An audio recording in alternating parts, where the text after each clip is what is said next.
The fluorescent lights buzzed overhead like insects trapped in glass. Oak Creek Memorial Supply Room smelled of antiseptic and cardboard, the early morning silence broken only by the soft whisper of Elena Martinez's pen moving across inventory sheets. 6:15 a.m. The hospital was still dreaming. She moved through the shelves with invisible competence, her movements economical and precise. Long sleeves covered her wrists despite the warmth of the supply room, rope-burn scars that no one at Oak Creek Memorial had ever seen. Her personnel file showed only a gap year and a nursing degree from UNC, nothing that would make anyone look twice. Just another nurse counting stock. Just another woman in blue scrubs that hung slightly loose on a frame that carried muscle memory most people couldn't read. The morphine vials. She always counted them in sets of 6. Not because hospital protocol demanded it. Because that's how a combat medic counted supplies when lives depended on the count being right. Her hands trembled slightly when she held a pen. The tremors came without warning, without reason, a ghost that lived in her nervous system now. But when she reached for a syringe, when she picked up a needle, those hands went steady as surgical steel. The difference was stark enough that no one had noticed it yet. The tremors disappeared when they mattered. Elena entered Bay 4 at 7:42 a.m. pushing a supply cart. The pneumothorax patient had deteriorated. Oxygen saturation 58% and dropping. The left lung had collapsed, and the air trapped in the pleural space was pushing the heart away from its own rhythmic purpose. Textbook tension pneumothorax. Textbook crisis. Except no one had inserted the needle yet. The resident stood frozen. The attending stood frozen. The intern looked green enough to pass out. Elena moved past them without asking permission. The needle went in. 14-gauge angiocath at the second intercostal space, mid-clavicular line. The angle was perfect. The angle was always perfect.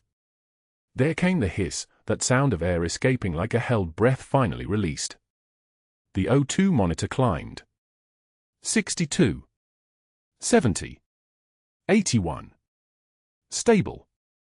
The room exhaled. But someone had been watching. A traveling combat medic from the 82nd Airborne, sent to Oak Creek for a surgical consult, stood in the doorway of Bay 4 with his eyes locked on Elena's hands. Not the procedure. The hands. The angle. The confidence. The muscle memory that lived in tendons and bone and moved like water finding its path downhill. He knew those movements. He'd seen those movements in a phi base outside Sangin. He'd seen those movements in a trauma tent where the electricity had been a handheld generator and the operating table was a cot covered in hospital green. He'd seen those movements performed by someone whose call sign was whispered through radio traffic in a voice that made people trust the dark. Elena was cleaning the bay, her back to him, when he stepped forward. The other staff had scattered. They always scattered when Elena fixed things. No credit asked, no credit given. She was just the quiet nurse who appeared and made problems disappear. "I know those movements," the combat medic said quietly. His voice carried the gravel of someone who'd spent years shouting over rotor wash and small arms fire. "Where did you serve?" She didn't turn around. She finished cleaning the needle from the sharps container first. Only then did she turn to face him. Her eyes met his directly, not a flinch, not a look away. A single tear traced down her left cheek, unbidden, unwanted. She didn't apologize for it. She didn't explain it. She simply wiped it away with the back of her hand, never breaking eye contact, and said in a voice that sounded like it came from very far away, "I didn't." He stared at her for 3 full seconds. Then he nodded once, a gesture that contained entire conversations, entire wars, entire parts of himself he'd buried with the same precision she'd just used inserting that needle. He understood something that couldn't be spoken in a hospital corridor. "I'm sorry," he said. "Don't be," Elena replied, her voice already returning to its neutral register, the voice of just a nurse, just a woman doing her shift. "I'm not." She returned to the supply room at 8:23 a.m. to restock the cart. Her hands were steady now. Her hands were always steady when they needed to be. In her locker upstairs, folded inside her jacket lining, was a faded navy patch. 75th Ranger Regiment.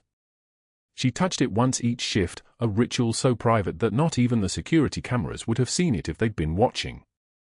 Which they weren't. Because she was invisible. She counted medication levels with the precision of someone who'd once tracked ammunition in places that didn't exist on any map.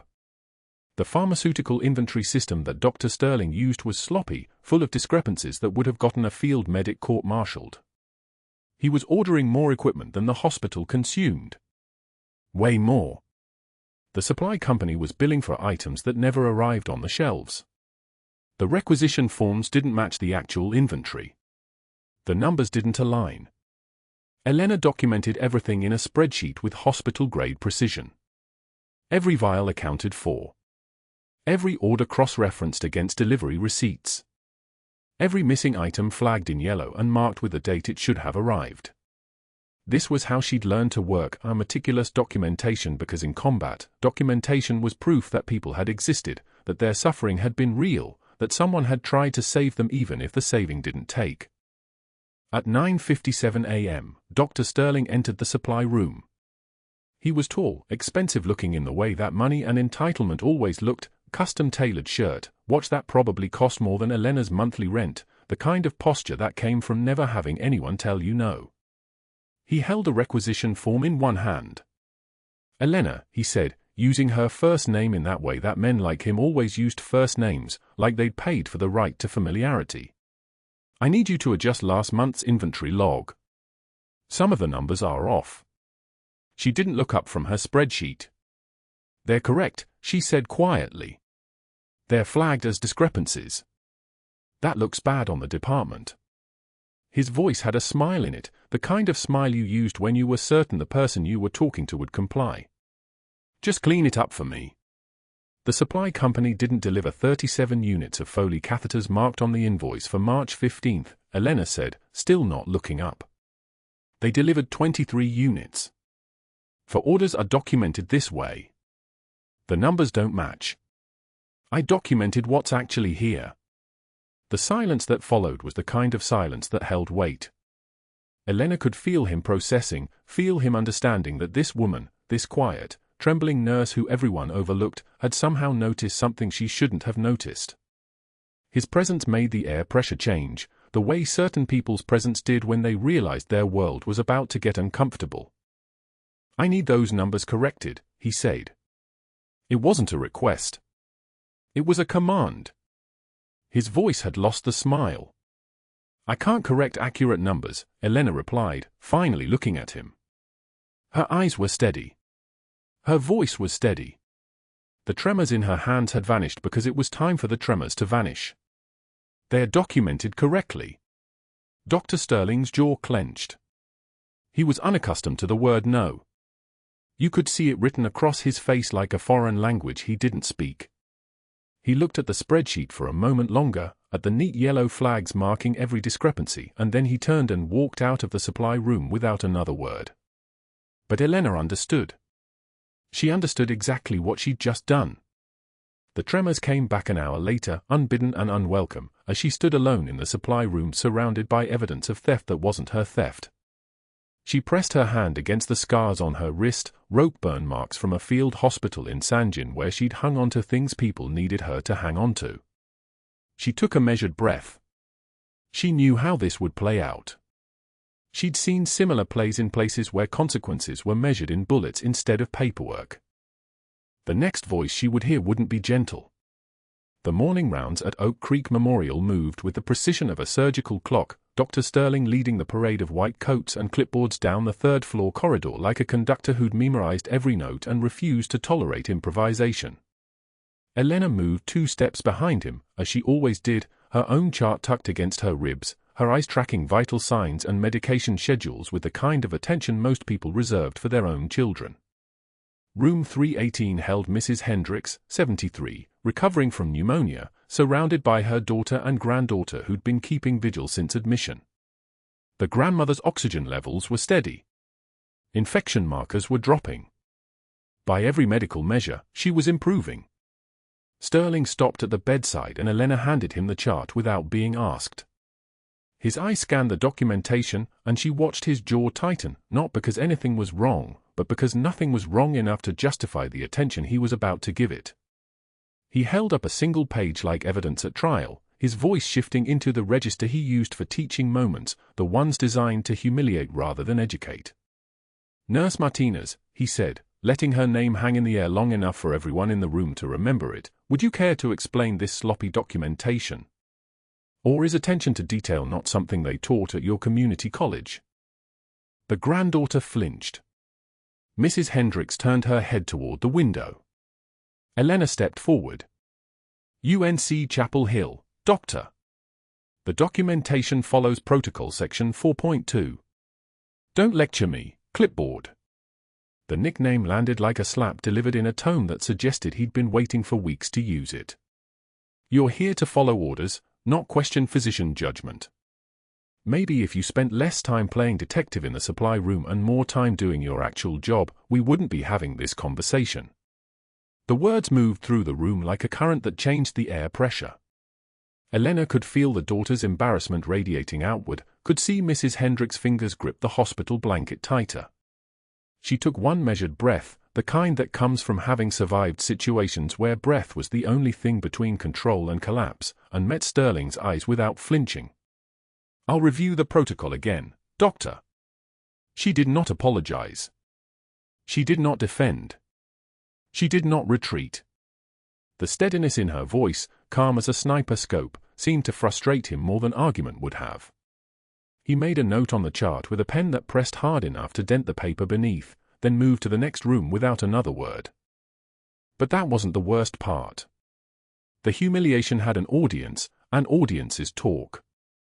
By afternoon, a formal write-up appeared on the staff bulletin board in the break room, posted at eye level where everyone gathered between shifts: Nurse Elena Martinez, insubordination and documentation errors, final warning. The paper was printed in official letterhead, signed by Sterling, dated that morning. The break room fell silent when Elena entered at 2:56 p.m. She didn't acknowledge it. She opened her lunch container, leftover chicken and rice, the kind of meal someone ate because it was fuel, not because it tasted like anything, and sat at her usual table near the corner window that overlooked the ambulance bay. Within 90 seconds, 3 nurses picked up their trays. Within 2 minutes, a fourth muttered something about not wanting to catch whatever she had and shifted her chair deliberately toward the other side of the room. The message was clear: association with Elena Martinez was a liability now. Sterling had made that official. By day 3, the orchestration was complete. In the medication room, people left when she entered. During rounds, she was met with eyes that looked through her rather than at her. A resident whispered to an intern loud enough for Elena to hear, "That's clipboard, Sterling says she's on her way out." The intern laughed with the kind of certainty that comes from knowing the hierarchy can't be questioned. The traveling medic from the 82nd Airborne tried to sit with her once, the one who'd watched her hands move with the precision of someone who'd done needle decompression in sandstorms under mortar fire. She saw him approaching, saw the intention in his posture, and shook her head almost imperceptibly, protecting him the only way she could, by denying him the association that would cost him. He understood. He sat somewhere else. Elena absorbed each moment with quiet dignity, responding only when directly addressed, her voice steady even as her hands trembled harder each night when she got home, trembled in ways that had nothing to do with fear and everything to do with restraint. Restraint was information. Trembling was the sound of someone holding the line. The next words out of his mouth came through the hospital phone system, and Elena heard them from the medication room at 3:15 p.m. on Thursday afternoon. Dr. Sterling's voice, clipped and precise, speaking to someone she couldn't see. "Yes, I'm calling about a nursing applicant from your program. Elena Martinez, graduated approximately 3 years ago. I'm not making accusations, you understand, but there are some concerning gaps in her background, some personnel issues here that have me wondering about her actual history. Has she ever mentioned any extended absences from the program? Any time out of country? Anything unusual?"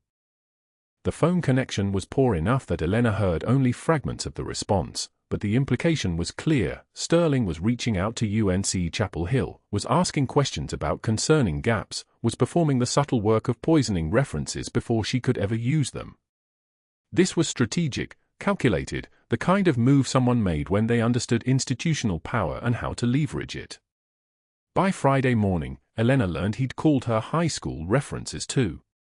By Friday afternoon, she heard through a nursing assistant who'd overheard a conversation with one of the board members that Sterling had met with two people from administration, people who apparently owed him favors from past decisions about surgical supply contracts. The isolation at Oak Creek Memorial had shifted from social ostracism to something more systematic. She was still employed, still required to show up, but the job itself had become a kind of slow suffocation. No one asked for her assistance on complex cases. No one sought her opinion. She was present in a building but absent from the work that gave the job meaning.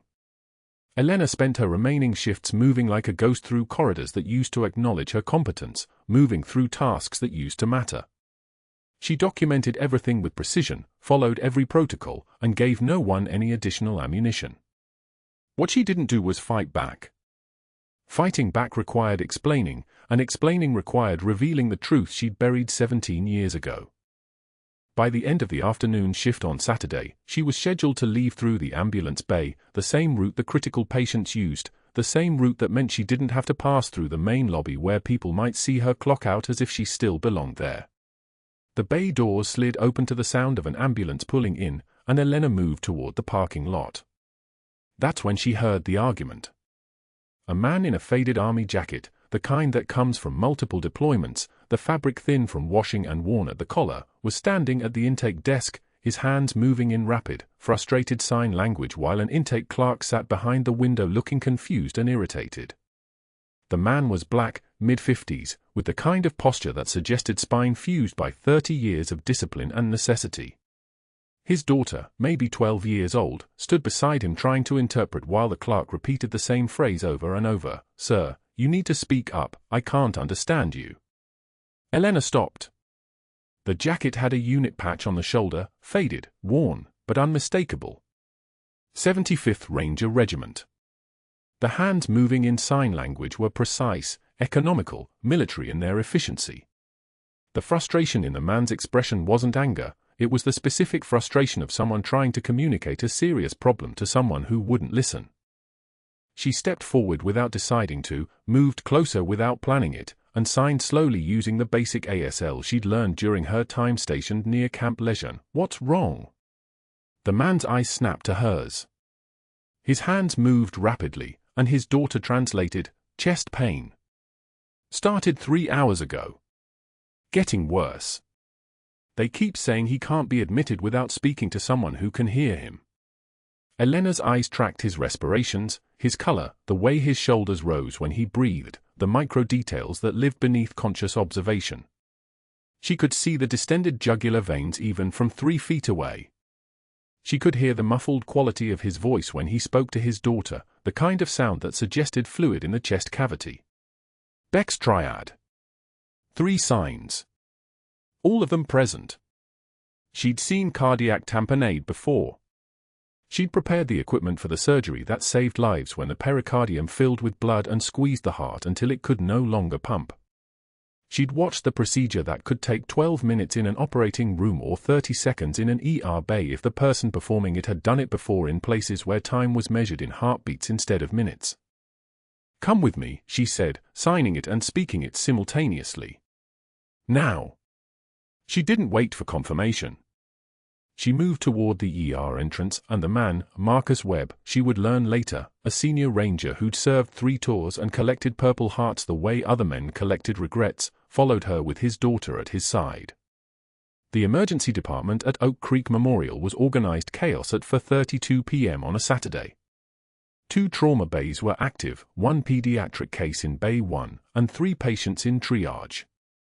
Elena moved to the nursing station where Dr. Sterling was reviewing a chart, and her voice came out steady and clear, "Cardiac tamponade.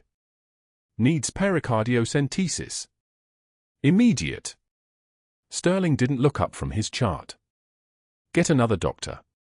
Elena approached Dr. Chen in Bay 2, whose stethoscope hung around his neck like a talisman. "I need you in triage bay 3. Likely cardiac tamponade, signs of Beck's triad, oxygen saturation dropping." Chen shook his head without looking at her. "I don't do cardiac procedures without explicit informed consent, and he can't hear my explanation of risks. That's a liability nightmare I'm not walking into." She tried Dr. Patel next, who was charting at a desk near the medication dispensary. 30 seconds, she said. "That's all I need. Cardiac tamponade in triage, patient is deaf, needs immediate pericardiocentesis." Patel glanced up. "My malpractice insurance has specific clauses about procedures on patients who can't verbally consent to the risks. I'm not touching that." Dr. Rodriguez was next. "Not trained in that specific procedure. You need cardiothoracic, and they're not on call until 8 p.m. Dr. Kim said, "That's above my pay grade." Dr. Hassan said, "Call cardiothoracic." Dr. Okafor said, "I don't have credentialing for emergency pericardiocentesis outside the OR." Dr. Brennan said, "Is there really nothing else we can try?" Dr. Morrison said, "That's a procedure for cardiothoracic, not ER." 10 doctors. 10 refusals. Each one rational on its own, each one defensible in a system where liability mattered more than the person dying in triage bay 3, where oxygen saturation was dropping with every breath Marcus Webb took and his daughter Sophie was crying because no one in the building would help her father. Elena returned to Sterling, who was now standing near the ER desk checking something on his phone. Her voice was careful, measured, professional. 10 doctors have refused. This man will die in the next 20 minutes if someone doesn't decompress the fluid around his heart. I can do it. Sterling looked at Marcus through the window to the triage bay, saw the blue tint spreading across his lips, saw the terrified 12-year-old daughter trying to hold her father's hand while every adult in a white coat walked away from him.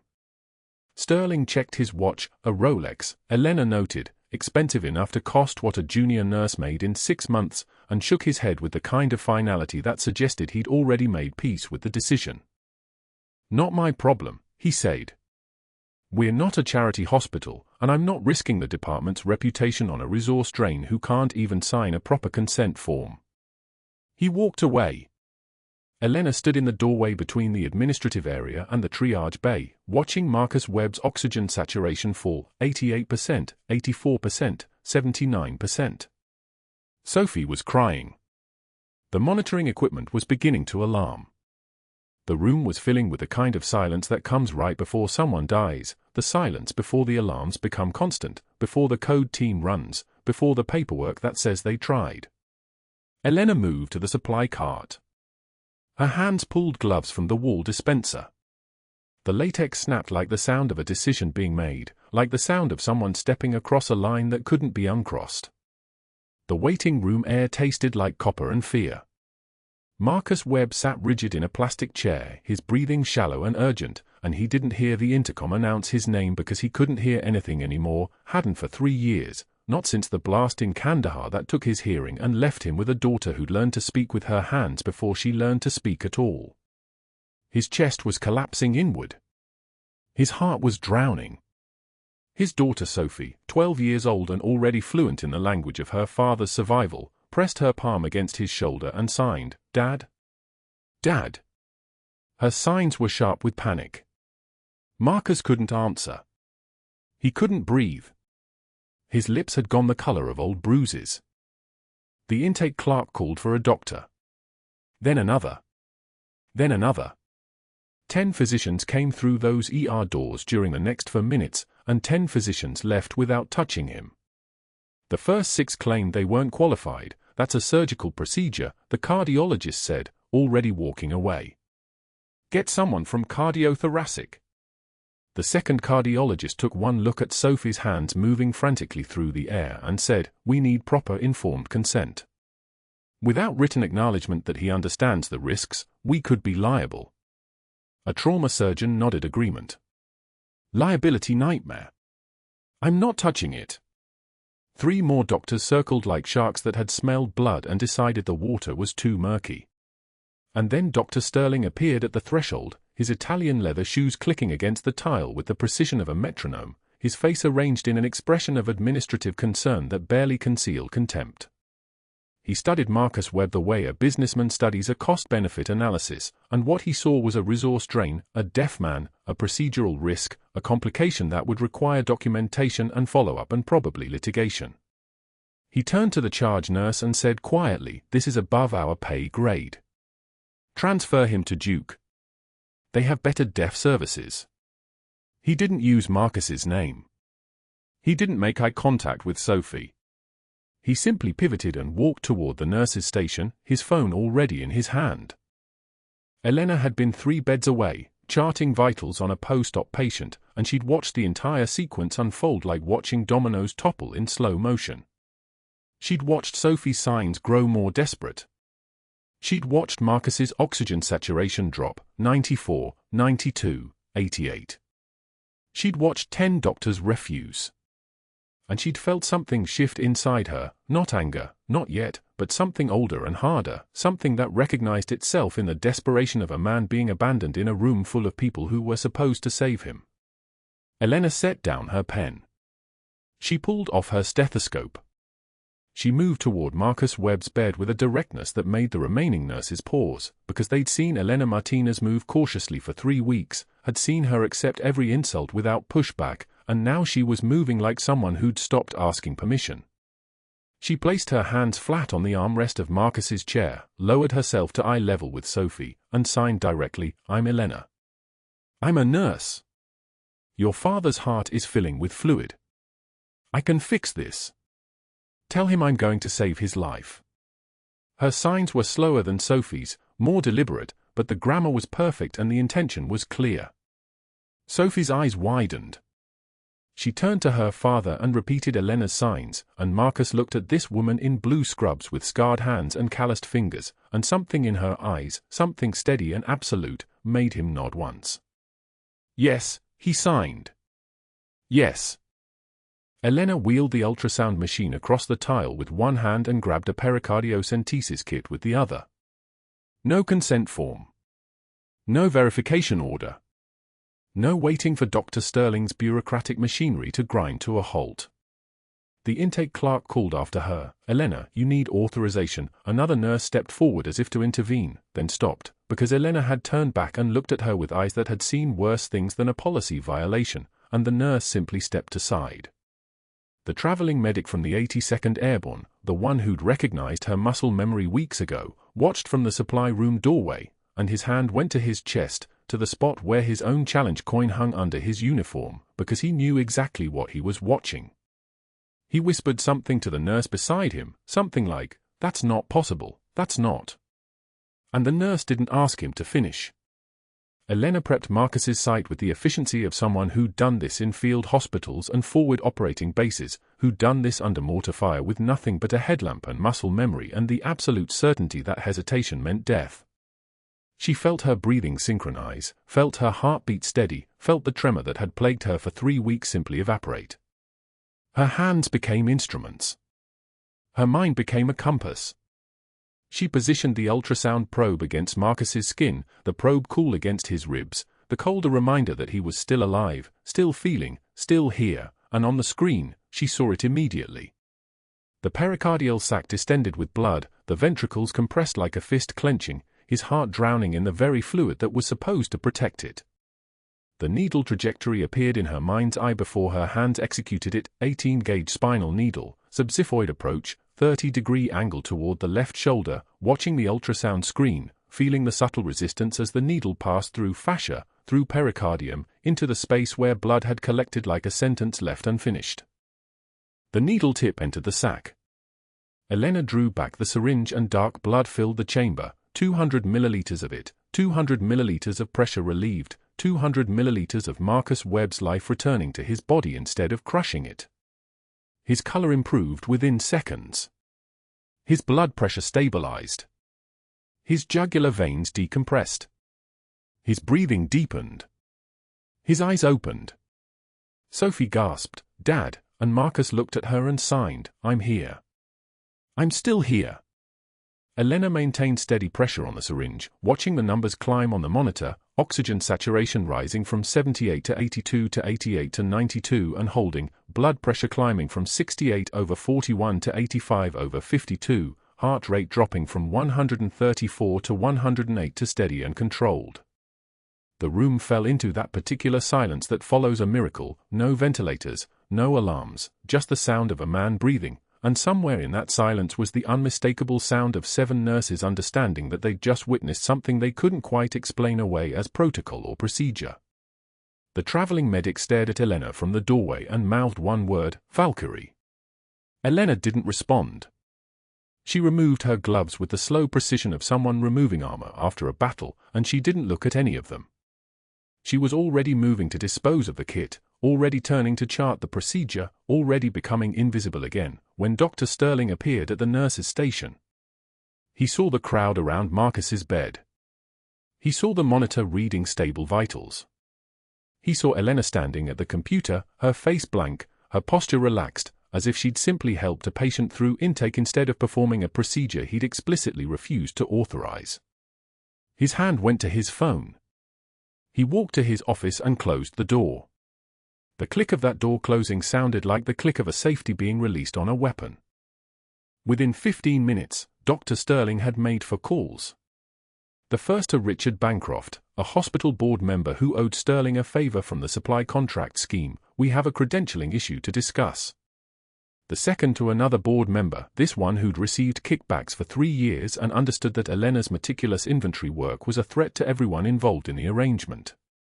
The third to UNC's nursing school dean, a brief conversation inquiring about concerning gaps in Elena Martinez's educational history, gaps that weren't actually there but that could be made to matter if the right questions were asked the right way.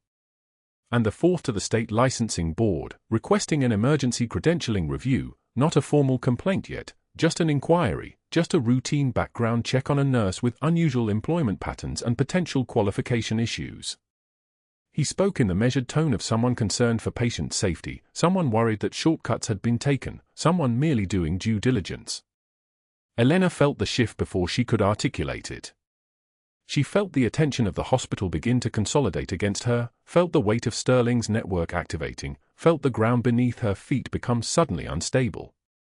But what she didn't feel, what she'd trained herself never to feel in public, was fear. She'd dislocated her shoulder in Sangin and kept moving. She'd lost a partner to an IED and filed the report. She'd signed away her name and her history and her life, and right now she was going to finish her shift, document her work, and wait to see what Sterling would do next. Because Elena Martinez had learned a long time ago that the moment you show someone your breaking point, they own you. And she had no intention of letting that happen again. Marcus Webb looked at his daughter, then back at Elena, and signed something simple and perfect, "Soldier." Elena didn't break stride. She didn't acknowledge the sign. She simply continued charting, her face betraying nothing, while the traveling medic in the supply room wrote down one word in his pocket notebook, a word he'd thought he'd never write again, a word that belonged to someone he was certain had been buried in the sand. He pulled out his phone. He dialed a number that he'd kept in his head for 15 years, a number that belonged to someone who needed to know that a legend was still alive, still working, still saving lives in a place where she was supposed to be dead. The call went through to a secure line. He waited for the voice on the other end to answer, and then he said, very quietly, "We found her." Elena moved with the precision of someone whose hands had held lives together in places where the ground shook. The ultrasound machine rolled across the linoleum without a whisper, muscle memory taking over, the same motion she'd performed in a field station 40 miles from Sangin, except now the lighting was fluorescent instead of oil lamps, and the only sound was the ventilator's mechanical breath in the next bay. She positioned herself at Marcus Webb's bedside, his daughter Sophie standing rigid at the foot of the stretcher, one hand gripping the strap. Elena made eye contact with the girl, slow and steady, then signed with hands that had not trembled in 18 years, "Tell your father I'm going to save his life." Sophie's lips moved, she was translating, her fingers already moving in the same language her father's eyes could read. Marcus nodded once. Elena didn't wait for consent forms she knew would never come. She didn't wait for Dr. Sterling to make a decision he'd already refused. She didn't wait for anyone's permission at all. The ultrasound probe moved across Marcus's chest wall, her left hand steady as surgical steel. There it was, the dark fluid accumulating in the pericardial sac like a shadow eating his heart from the outside. 200 milliliters of blood that shouldn't be there. Maybe more. The needle was 18 gauge, long enough to reach the membrane surrounding his heart, and Elena selected it with the kind of confidence that comes from having done it before in a sandstorm where visibility was 30 feet and the Talibs were trying to collapse the roof with mortars. She prepped the site with chlorhexidine in broad strokes, feeling the familiar burn of focus narrowing her world to nothing but this, the patient, the needle, the space between the ribs at the fifth intercostal space, midclavicular line. The angle was critical. Half a centimeter too far left and she'd hit lung. A degree of rotation the wrong way and she'd perforate the coronary artery and trade one death for a different one. Sophie watched her father's chest rise and fall, watched the color draining from his face like water from a basin. The girl's jaw clenched. Elena glanced at her once, a flash of something that wasn't reassurance but acknowledgement. Yes, this is hard. Yes, he's dying. Yes, I know. The needle went in like it was meant to be there. The angle was perfect. The depth was exact. Elena had performed this procedure under mortar fire with one hand and a flashlight clenched between her teeth. She could do it in her sleep. The hiss of air escaping. That was the sound that meant everything was working.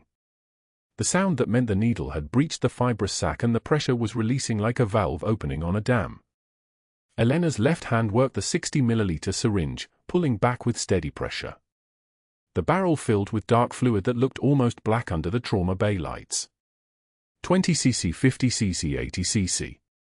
The heart monitor beeped its accelerating rhythm, fighting for every beat, and Elena pulled again. 100 cc. 120. By the time she'd drawn 200 cubic centimeters of that blood away from his heart, Marcus's color was changing. The gray-white pallor of exsanguination was fading.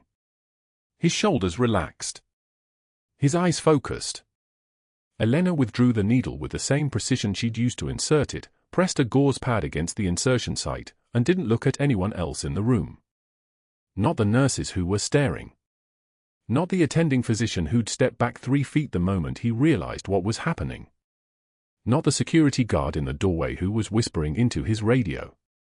Sophie was crying, silent tears that came from somewhere deeper than fear.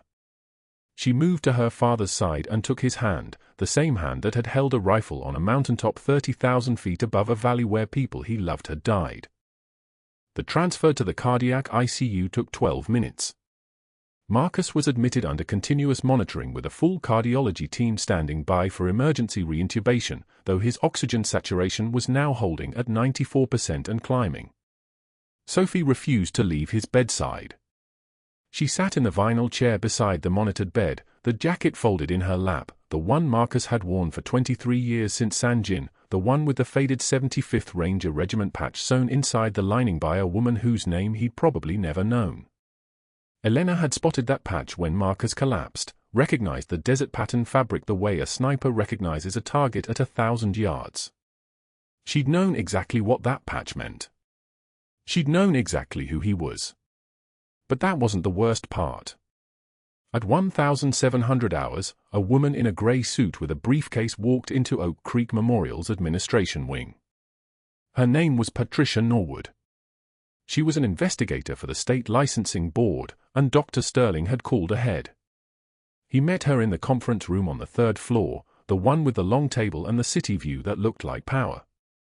"I'm concerned Nurse Martinez may have misrepresented her qualifications," Sterling said, and his voice carried the weight of someone protecting an institution. "She performed an invasive cardiac procedure without physician supervision. Without proper consent protocols. I need to know if her license is even legitimate." 3 nurses corroborated his story within the hour. They'd watched Elena perform the pericardiocentesis without waiting for a doctor's orders, without calling for authorization, without filing the paperwork that would have required a physician's signature and approval. One of them had even whispered to another, she just did it. Like she had the right. By 1900 hours, security guard Davis appeared at the nurse's station with a cardboard box. His face was unreadable. He'd worked at Oak Creek for 11 years and had never escorted anyone out of the building. "Ms. Martinez," he said quietly, "I need you to collect your personal belongings." Elena didn't argue. She didn't defend. She didn't tremble or shake or beg for 5 minutes to explain the difference between protocol and triage, between the law written in manuals and the law written in her hands. She walked to her locker, a metal compartment in the break room with a taped name card that read, Elena Martinez, and began removing the things that constituted her professional life. A spare stethoscope. 2 pairs of compression socks. A photo of the San Juan Islands from a hiking trip she'd taken alone. And at the bottom, the Navy patch. The faded 75th Ranger Regiment insignia that she'd kept for 18 years, the one that couldn't be explained if anyone asked, the one that belonged to no one but her. She picked it up from the locker's floor where it had fallen, and her fingers closed around it with the same pressure she'd used to hold a plasma bag steady during a massive transfusion. For a moment, just one moment, her hand wavered. The fluorescent lights hummed their endless buzzing song. The ice machine in the break room's corner made its mechanical grinding sound like it was chewing on time itself. Elena placed the patch in the cardboard box on top of everything else. Davis escorted her through the corridors of Oak Creek Memorial at 19:35 hours. Staff members looked away as she passed. The traveling combat medic from the 82nd Airborne, the one who'd recognized her movements, watched from the doorway of the medication room with his jaw tight enough to crack teeth. He didn't move. He didn't speak. There was nothing he could say that would change what was happening.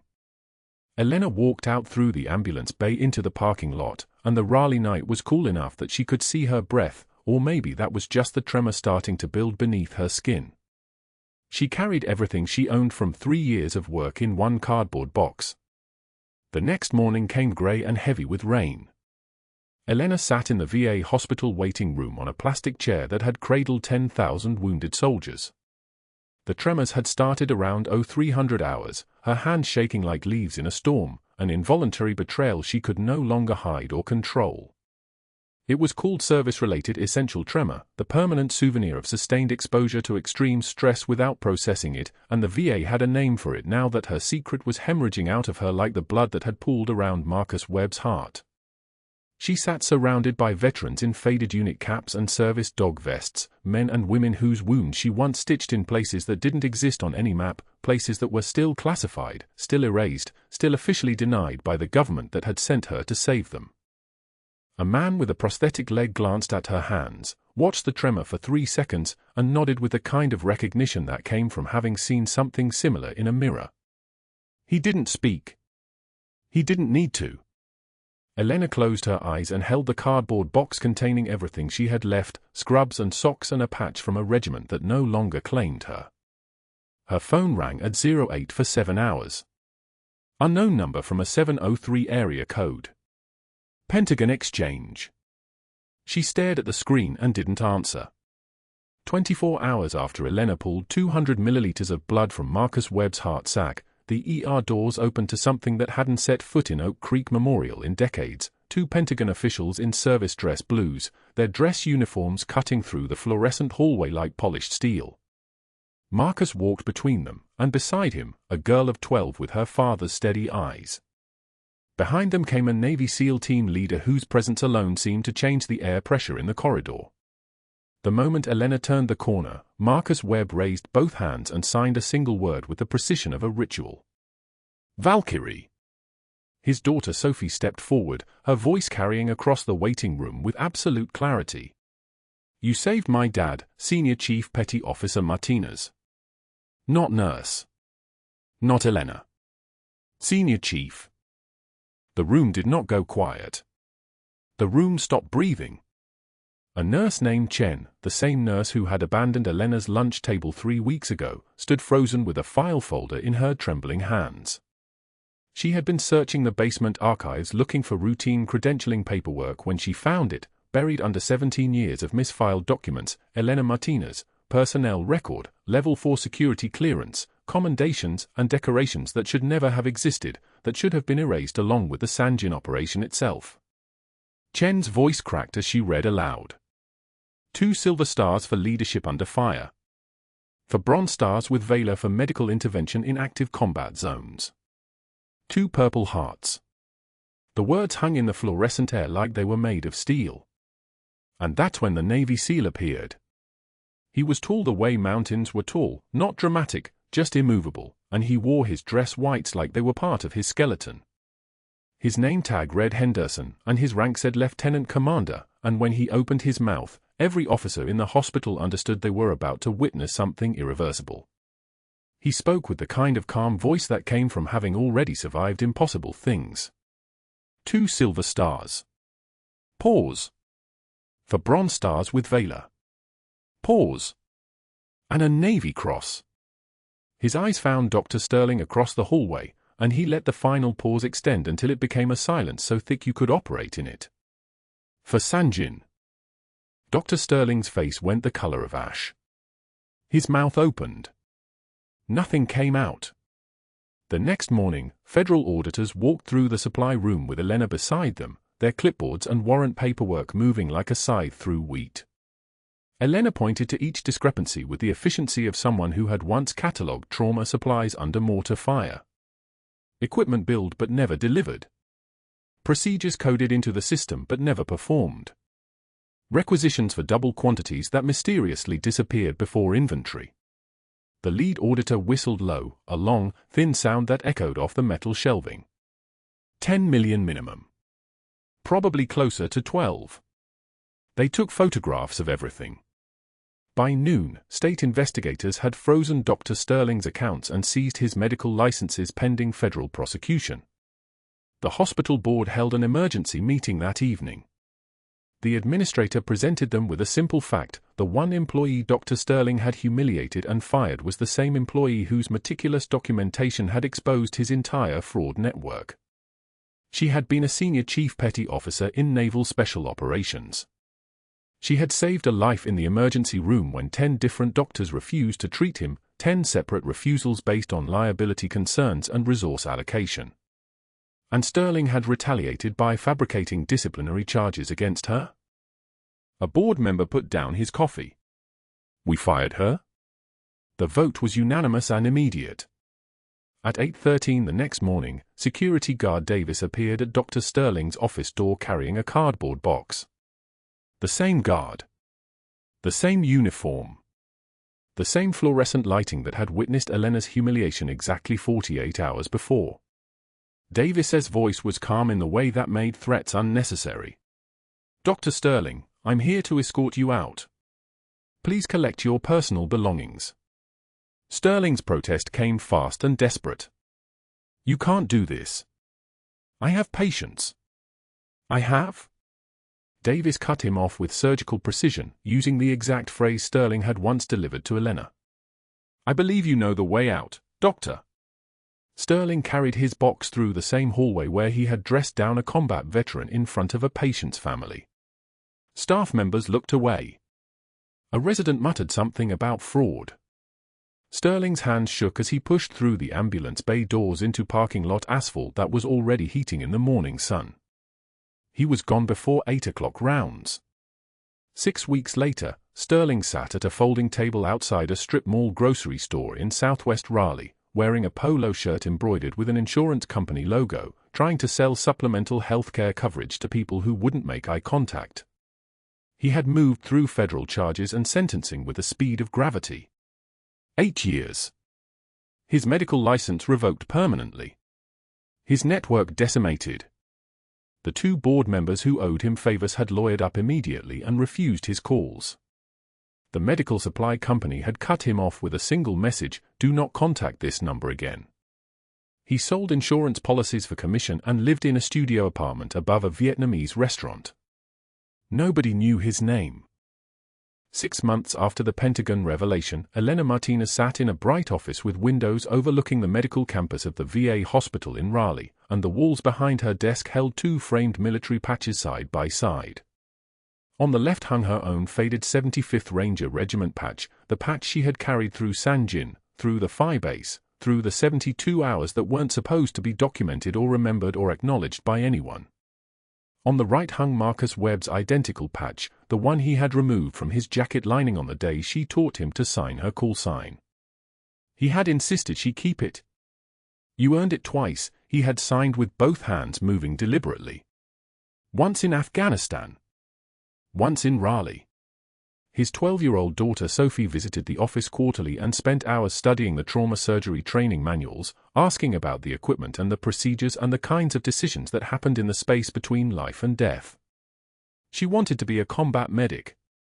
Elena had designed the VA's new trauma surgery training program from scratch, and the curriculum reflected her entire classified history without ever naming it.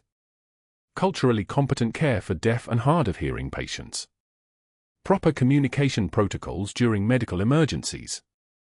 The reality that disabled veterans could make rapid, informed decisions if you just gave them the space and the tools to do it. She had launched it with the support of every major medical director in the region, and the program was expanding to 7 other VA facilities within the fiscal year.